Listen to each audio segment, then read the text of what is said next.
Gênesis 12, a partir do verso 10, a Bíblia diz assim: houve fome naquela terra, e Abraão desceu ao Egito para ali viver algum tempo, pois a fome era rigorosa. E quando estava chegando ao Egito, disse a Sarai sua mulher: bem sei que você é bonita, e quando os egípcios a virem, dirão: esta é a mulher dele, e me matarão, mas deixarão você viva. Diga que é minha irmã, para que me tratem bem por amor a você, e minha vida seja poupada por sua causa. E quando Abrão chegou ao Egito, viram os egípcios que Sarai era uma mulher muito bonita. E vendo-a, os homens da corte do faraó a elogiaram diante do faraó, e ela foi levada ao seu palácio. Ele tratou bem a Abraão por causa dela, e Abraão recebeu ovelhas, bois, jumentos e jumentas, servos e servas e camelos. Mas o Senhor puniu o faraó e sua corte, com graves doenças por causa de Sarai, mulher de Abraão. E por isso o faraó mandou chamar Abraão e disse: o que você fez comigo? Porque não me falou que ela era sua mulher? Porque disse que era sua irmã. Foi por isso que eu a tomei para ser minha mulher. E aí está a sua mulher, tome-a e vá. A seguir o faraó deu ordens para que providenciassem o necessário para que Abraão partisse com a sua mulher e com tudo o que possuía. Saiu, pois, Abraão do Egito e foi para o Negueve com sua mulher e com tudo o que possuía, e Ló foi com ele. Abraão tinha enriquecido muito, tanto em gado como em prata e ouro. E ele partiu do Negueve em direção a Betel, indo de um lugar a outro, até que chegou ao lugar entre Betel e Ai, onde já havia armado acampamento anteriormente, e onde pela primeira vez tinha construído um altar, e ali Abraão invocou o nome do Senhor. Pai querido, ajuda-nos a compreender a Tua palavra, e na vida desse Teu servo Abraão, nos seus erros e nos seus acertos, ensina-nos a viver pela fé. É aquilo que nós oramos no precioso nome de Jesus. Amém e amém.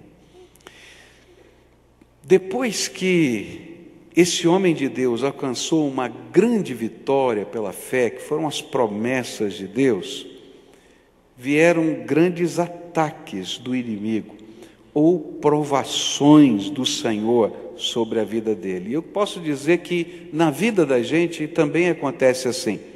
A vida da gente não é plana. Às vezes a gente tem uma ilusão na mente da gente, que a gente recebe Jesus como Senhor e Salvador, e até tem alguns pregadores que ensinam isso, e tudo vai acontecer maravilhosamente na nossa vida. Não vai ter problema, não vai ter doença, você não vai ter dificuldade financeira. Não é assim que funciona, não. Isso é mentira. Tá? A vida da gente oscila, ela tem altos e baixos. E interessante é que na dinâmica da fé, a gente passa por grandes vitórias, e pode esperar que depois de uma grande vitória vão vir batalhas. Batalhas que Deus permite na nossa vida também, porque Ele tem propósitos espirituais para o nosso crescimento. E é exatamente isso que vai acontecer com Abraão. Ele viveu essa grande batalha, ele tem essa grande vitória, ele encontrou o Senhor, ele teve aquela inspiração de construir os altares, ele está desfrutando de tudo isso, e de repente chega uma fome na terra. E Deus começa a usar circunstâncias difíceis para fortalecer os músculos da fé desse homem de Deus, para aprender a guardar e confiar na palavra de Deus acima de todas as coisas. E isso aconteceu com Abraão e pode se preparar que vai acontecer com você também.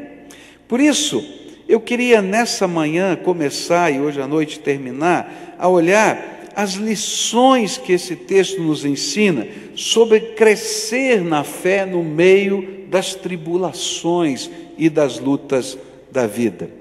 A primeira lição que eu vou aprender vai aparecer no verso 10. A Bíblia diz assim: houve fome naquela terra, e Abraão desceu ao Egito para ali viver algum tempo, pois a fome era rigorosa. O que a Bíblia vai nos ensinar é que quando as lutas vêm, elas não vêm só porque a gente está vivendo coisas erradas. A gente pode estar fazendo tudo certinho e vão vir lutas na vida. Não é assim mesmo? Já não aconteceu com você dizer assim: Senhor, o que eu estou fazendo de errado? E você diz assim: não, mas eu não estou fazendo nada especificamente de errado. É claro, todos nós somos pecadores, nós temos defeitos, mas não vem uma consciência: olha, isso aqui está acontecendo por causa disso. A gente simplesmente está vivendo. E aí Deus está falando: não, filho, eu estou com você no meio da batalha, eu estou com você no meio da luta, eu tenho um propósito no meio de tudo isso. E a grande tentação que a gente sofre no meio da batalha é fugir da luta. Eu acho que Abraão ficou pensando assim: olha, eu nunca tive problema de comida enquanto eu estava em Ur. Eu nunca tive problema de comida enquanto eu estava em Harã. Que coisa esquisita, eu estou na terra de Deus, na terra que Deus mandou eu estar, e eu estou tendo problema com comida. E então ele vai descendo em direção ao sul em busca de comida, em busca de pasto para o seu rebanho, de condições para o sustento da sua família. E nesse momento ele precisava tomar uma grande decisão: permanecer na terra de Deus, mesmo no meio da batalha, da luta, da fome, ou fazer uma pausa temporária e sair da terra de Deus em direção à prosperidade que havia no Egito. E é interessante que a Bíblia vai dizer que o Egito, sempre na Bíblia, é símbolo do sistema do mundo, da sua escravidão, e quanto que a terra de Israel é símbolo, um retrato da herança das bênçãos de Deus para a nossa vida. E naquele momento ele estava fazendo uma opção: eu faço uma pausa, saio da terra, que é a terra da promessa, que Deus prometeu que ia abençoar, e vou para onde eu estou vendo que tem prosperidade, e vou resolver o problema momentâneo. Se você estivesse lá, o que é que você faria? Dá para pensar? Não está produzindo nada a terra, os rebanhos estão morrendo, não há água, parece que as coisas são difíceis. Como é que vai ser a semana que vem? Como é que vai ser o mês que vem? E você tem notícias que lá no Egito está tudo bonito, porque o rio Nilo, ele aumenta de volume, ele diminui de volume, e ali, mesmo que não haja tanta chuva, ele vai ter sustento, pasto. Como é que você vai lidar com isso? A Bíblia vai ensinar para a gente que toda vez que a gente sai do lugar de Deus, a gente cantou essa música, não é? O melhor lugar no mundo é aos pés do Salvador. Toda vez que a gente sai do lugar de Deus, do projeto de Deus, da palavra de Deus, da vontade de Deus na nossa vida, ainda que possa ter prosperidade, nós estamos arrumando confusão para a nossa vida. Por isso, quando as circunstâncias se complicarem e você se vir dentro da fornalha da provação, fique onde Deus o colocou até que Ele diga para você se mover. A Bíblia diz em Isaías 28, verso 16: por isso diz o soberano Senhor: eis que ponho em Sião uma pedra já experimentada, uma preciosa pedra angular, para alicerce seguro. Aquele que confia jamais será abalado. Deus tem o controle das circunstâncias.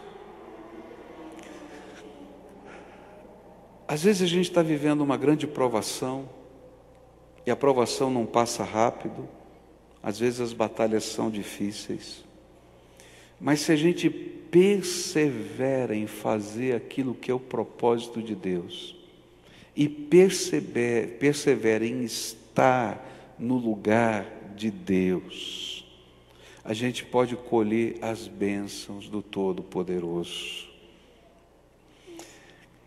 Alguns anos atrás, eu sei que se eu tivesse tomado a decisão errada, eu teria perdido a bênção. Alguns anos atrás, eu entrei no meu escritório para pedir uma permissão para Deus. Eu estava enfrentando uma série de batalhas pessoais e dentro dessa igreja, da comunidade. E meu pedido foi: Deus, me deixa ir embora, eu não quero mais ser pastor da primeira igreja batista de Curitiba. Eu fui orar assim. Já faz mais de 10 anos, 15 anos isso. Eu queria ir embora. E aí o Espírito de Deus falou: você quer ir? Vai, mas você vai sozinho, eu não vou com você. Eu falei: muito obrigado, eu vou ficar aqui então. E olha que bênção eu ter ficado aqui para a minha vida, de poder ver tanta coisa boa de Deus acontecendo. O que a Bíblia vai ensinar para a gente é que às vezes no meio da luta, no meio da batalha, as batalhas são diferentes na vida de cada pessoa, ela tem circunstâncias diferentes, ela tem situações diferentes, elas machucam de maneira diferente. Quem já passou necessidade financeira sabe o que eu estou falando. A gente fala de problema de dinheiro, mas o dia que falta, que você não tem mesmo, nem para o básico da tua vida, você entra em desespero, você fica pensando o que é que você vai fazer. Às vezes você tem uma situação dentro da tua empresa, uma pressão, uma luta tão grande, e você entra em desespero. Gente, só quem está vivendo uma tribulação, um momento difícil, sabe o que isso significa. E aí nós somos tentados a achar uma solução mais fácil. E a gente imagina que a solução mais fácil sempre veio de Deus, e nem sempre é verdade. A gente tem que dobrar o joelho e perguntar para Deus onde é o lugar da bênção dele. E algumas vezes ele vai falar: filho, é aqui, fica aqui. E diz assim: mas Senhor, está ruim aqui. Ele diz: fica aqui, você não está vendo o que eu vou fazer. E aí a gente persevera na fé. E quando a gente persevera na fé, nós construímos sobre alicerces firmes e seguros. Por isso, se você está no meio de uma provação e de uma luta, pergunta para Deus o que você tem que fazer, qual é o lugar que Ele preparou a bênção para você, e não abra mão disso. Porque às vezes o caminho para o Egito, o caminho que às vezes a maioria das pessoas fazem, o caminho da flexibilização dos nossos valores, o caminho de a gente dar um jeitinho nas coisas, parece ser o mais fácil, mas ele tem implicações ao longo de toda a nossa vida, como a gente vai ver na vida de Abraão. Então a primeira lição que eu vou aprender aqui: Deus tem o controle das circunstâncias, e você está mais seguro passando por uma grande fome dentro da vontade do Senhor do que vivendo num palácio fora da vontade dele. Por isso, a vontade de Deus jamais o conduzirá a um lugar em que a graça de Deus não pode guardá-lo. Abraão foi testado no teste das circunstâncias e afastou-se da vontade de Deus. E nesse teste, ele caiu. E toda vez que isso acontece, começa a haver um esfriamento espiritual.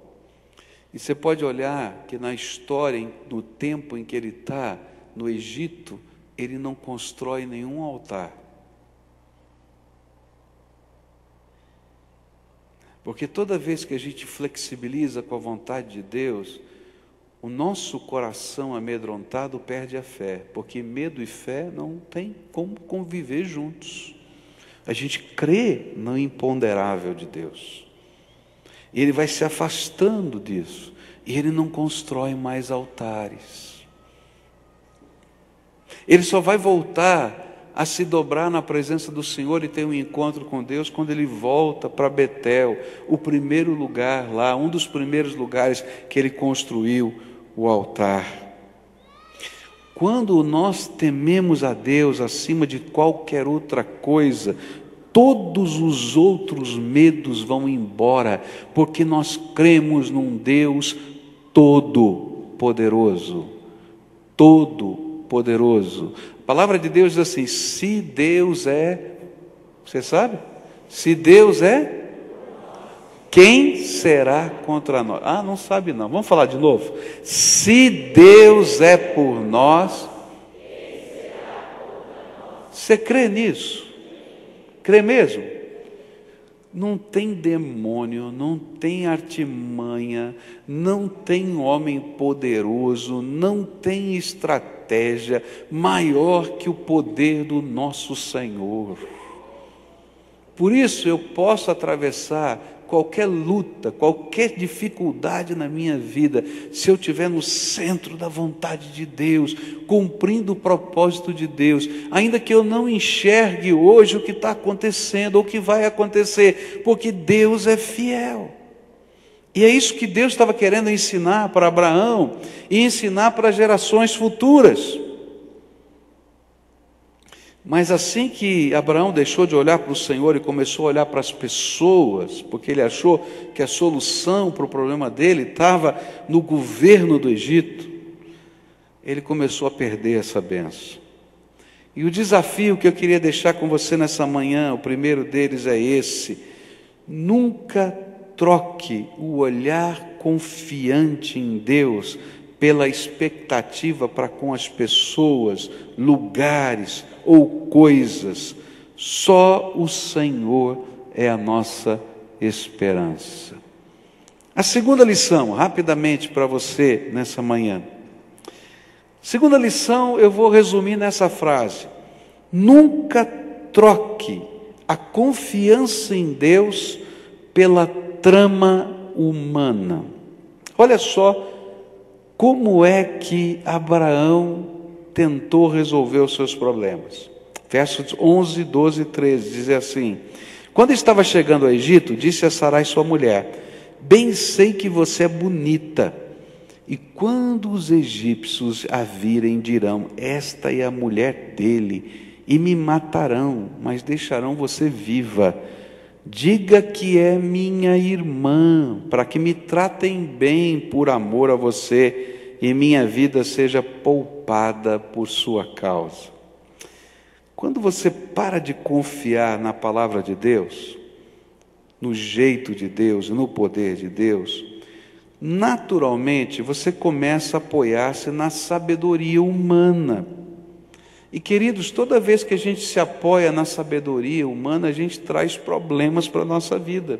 Porque a Bíblia nos ensina que a sabedoria humana tem um quê de diabólico. Olha só o que a Bíblia diz. Tiago 3, 14, 15 e 16 diz assim: mas se no coração de vocês existe inveja, amargura, egoísmo, então não mintam contra a verdade, gabando-se de serem sábios. Essa espécie de sabedoria não vem do céu, ela é deste mundo e da nossa natureza humana, e é diabólica. Pois onde há inveja e egoísmo, há também confusão e todo tipo de coisas más. Toda vez que eu começo a dirigir a minha vida em cima da sabedoria humana, a carne, a nossa natureza humana, vai se revelar na nossa sabedoria. E quais são os elementos da carne? O principal elemento da carne chama-se egoísmo. E olha só a estratégia de Abraão. Olha, casado com uma mulherão bonita, especial, e ele diz: olha, você é muito bonita, vão querer casar com você. E olha que ela já era sacudida, hein? Naquela época, você já viu quantos anos ela tinha? Nessa época aí, ela devia estar lá para os 80. O negócio era sério. A mulher era muito bonita mesmo. Misa aos 80, né? Gente, o negócio era sério demais. E ele então faz um estratagema muito estranho, muito esquisito. Ó, você vai lá, se alguém perguntar, você não é a minha mulher, você é minha irmã. E olha que cara, né? Coisa, eu fiquei com raiva de Abraão, tem que falar a verdade, fiquei com raiva. Faz isso com a mulher dele, que coisa, né? Aí o que ele faz? Chegam lá, começam lá a paquerar a mulher dele, ele fica na dele, na boa, assim. Que coisa! Essa semana estava conversando com o pastor, né? Ele deu risada lá, porque ele disse assim: a minha mulher pode estar demorando, porque ela vai beijar todo mundo aqui. Antes de chegar aqui no gabinete, ela vai beijar todo mundo da igreja. Aí ele começou assim: tudo bem, né? Mas olha, quando veio esse pessoal lá da Cracolândia aqui, e ela começou a beijar aqueles marmandos, eu não gostei não, já puxei, ela vim trazendo. Falei assim: gente, que coisa, né? A gente é assim, né? Como é que o cara fica na boa assim? O que é isso? Não pode. E mais, leva a mulher para ser esposa do faraó. E ele fica quieto. E ainda recebe o dote.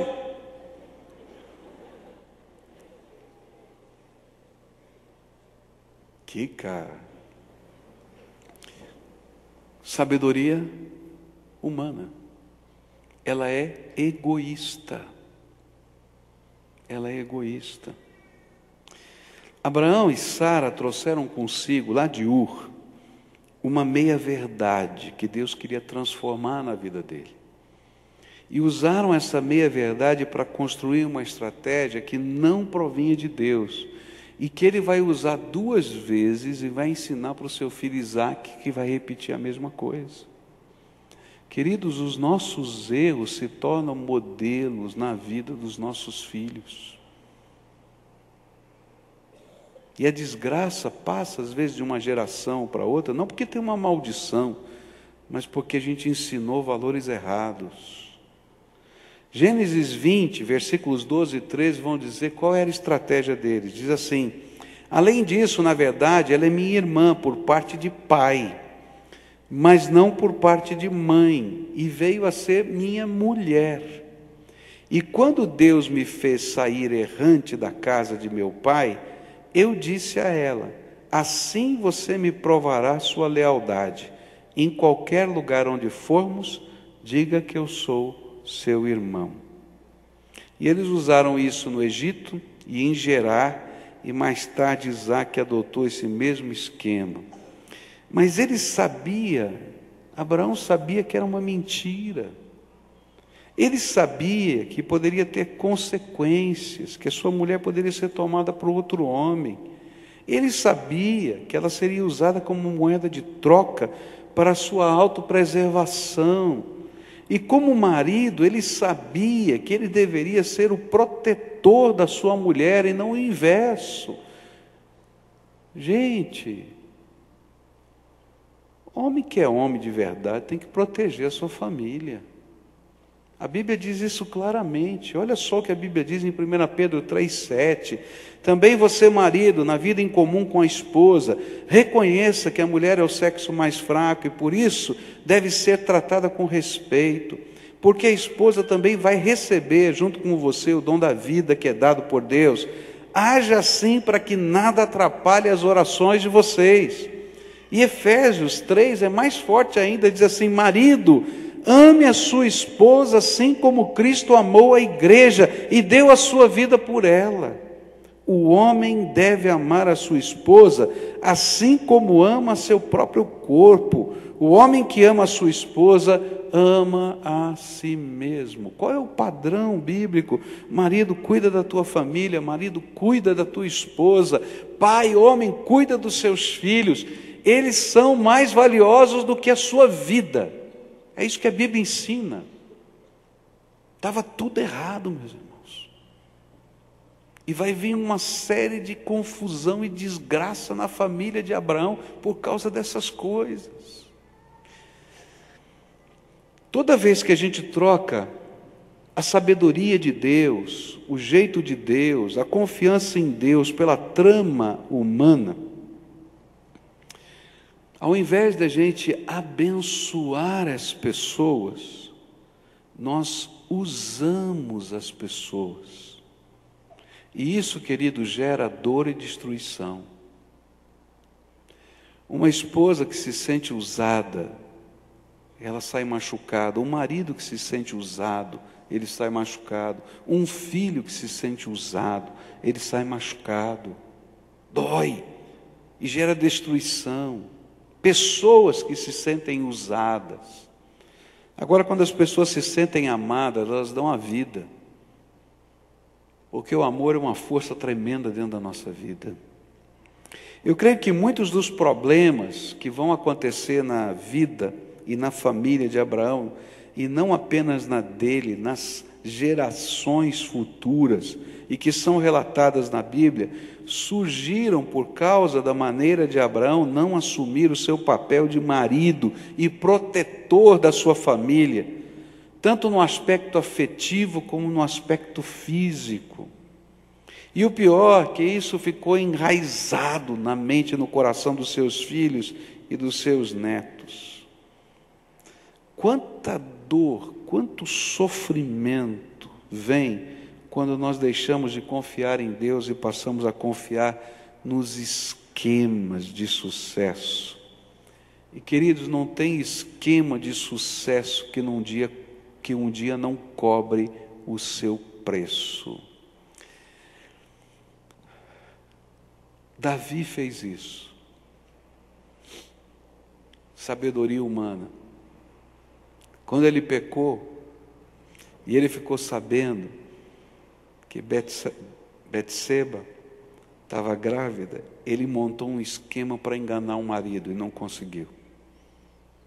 E como ele não conseguiu enganar o marido, ele fez uma aliança com um general e mandou para aquele general a ordem de que aquele marido fosse morto em batalha, que ele fosse colocado numa situação difícil, recuassem as tropas e morresse ele e os seus soldados. E o general faz isso. Mas a partir daquele dia, Davi estava na palma da mão do general. E toda a sua casa vai sofrer as desgraças de tudo isso.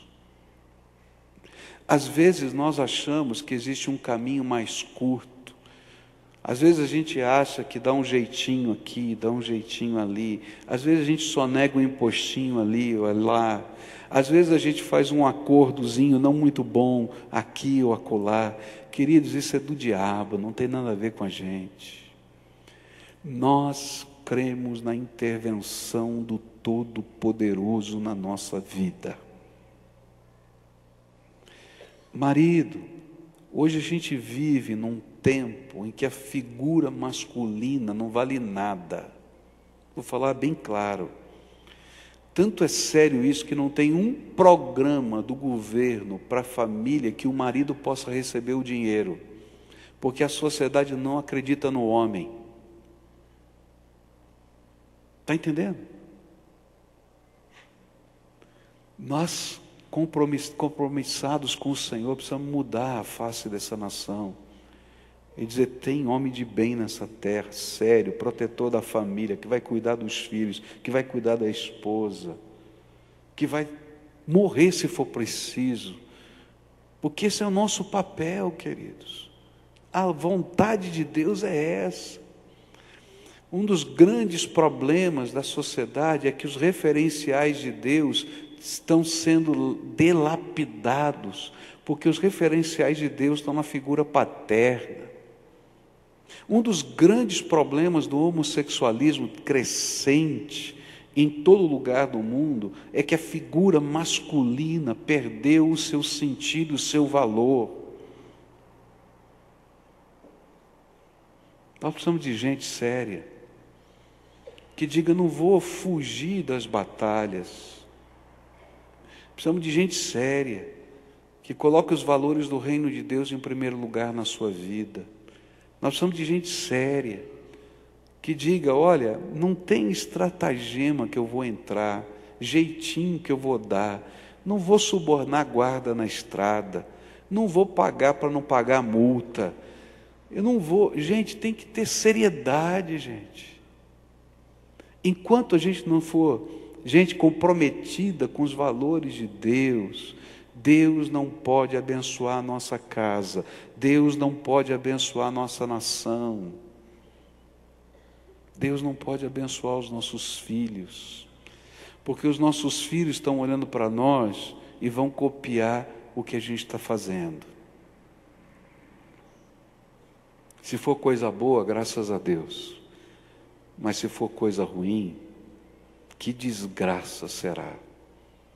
O que a palavra de Deus está ensinando para a gente é: não fuja da batalha.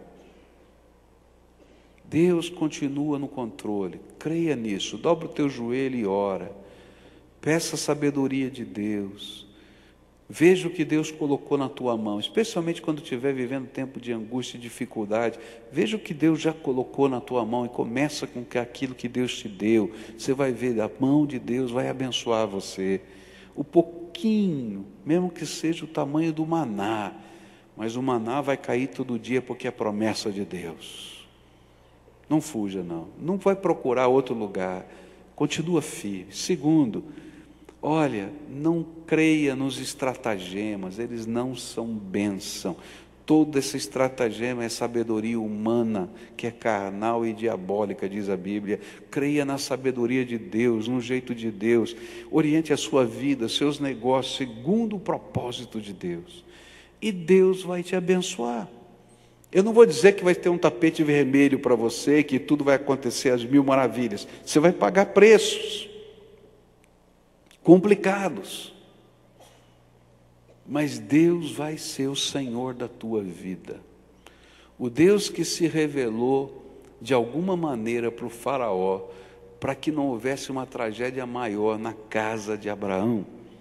Porque como é que ele descobriu que era a mulher dele, de Abraão?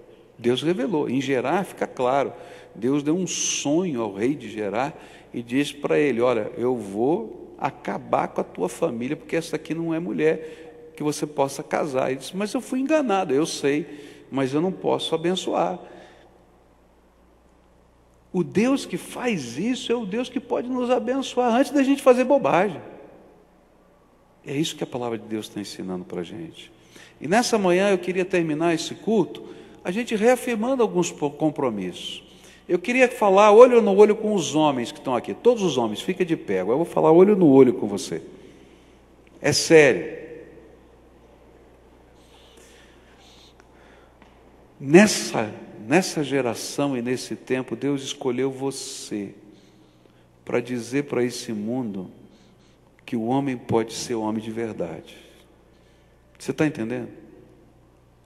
E eu queria que eu e você, como homens que estamos aqui, assumíssemos diante de Deus um compromisso. Senhor, me ajuda a ser o melhor marido que possa existir na face da terra. Me ajuda a ser o melhor pai que possa existir na face da terra. O sacerdote da minha casa, o protetor da minha família. Que o Senhor me dê graça para isso. E naquilo que eu não percebo, porque, queridos, a sabedoria humana é sutil, a gente não percebe que ela não vem de Deus. Eu quero que o Senhor me revele, porque eu quero seguir esse propósito. Posso orar por isso? Posso orar? Porque, queridos, a bênção dessa nação, a bênção dessa casa está aqui, ó. Você é o sacerdote da sua casa, querido. Você é o sacerdote da sua casa. Deus colocou sobre o meu ombro e sobre o seu ombro a responsabilidade da nossa casa. Você crê nisso? Então vamos buscar isso de Deus. Posso orar por isso? Então vamos orar juntos aqui. Senhor Jesus, nós homens dessa igreja nos colocamos em pé na tua presença e entendemos que o Senhor nos convoca nessa geração para fazer diferença nessa terra. E começamos, Senhor, esse nosso pacto, nosso compromisso em nossa casa. E eu quero te pedir, usa esses homens que estão aqui, para acima de tudo serem sacerdotes do seu lar, para serem protetores da sua família, quer seja moral, espiritual, fisicamente, provedores do sustento da sua casa, Senhor. E que eles sintam, Senhor, que isso é bênção que o Senhor nos dá. E que nós possamos, Senhor, com a tua graça, ser homens que abençoam e não levam, Senhor, juízo de Deus por onde passam. Por isso, Pai, dá-nos a tua graça. É aquilo que oramos em nome de Jesus. Amém e amém. Amém? A gente já aprendeu a semana passada. Eu não vou nem perguntar se você está cumprindo o compromisso que você fez semana passada. Porque nosso compromisso semana passada era construir o altar. Não é? um sacerdote que não sabe construir o altar, está mal. Então a primeira lição de casa tua é: construa o altar da sua família. Que através da tua vida, homem, a tua casa seja bendita de Deus. Ore com teus filhos, abençoe os teus filhos, ora com tua esposa. Leia a palavra de Deus para saber, através não de grandes volumes, mas de trechos, os valores que norteiam a vida, que vem de Deus para você nortear a vida da tua família. Constrói o altar da tua casa, amém? Começa por aí, e o resto Deus vai te dar graça para fazer. Em nome de Jesus, pode sentar.